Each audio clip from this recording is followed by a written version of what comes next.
přátelé.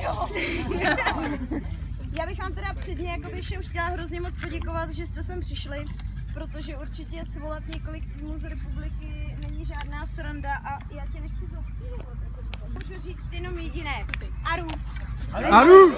Myslím si, že to vystihuje naprosto všechno. A máme tady takové malinkatý překvápko pro teda jednoho našeho člena.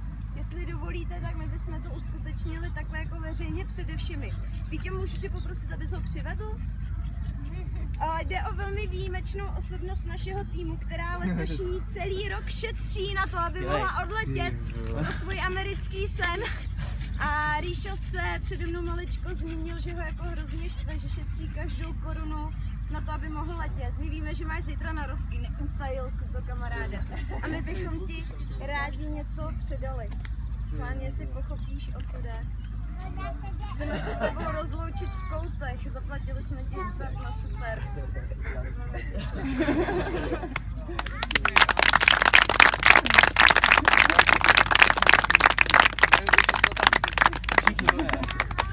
Původně to teda mělo být oficiálně do mikrofonu, ale já jsem si řekla, že by to hrozně narušilo jako tu atmosféru, která tam byla, tak jsem to udělala takhle soukromně. No, dáme sváču a pak si budeme něco zahrát, ne? Nějaký malej trénink, co je na to.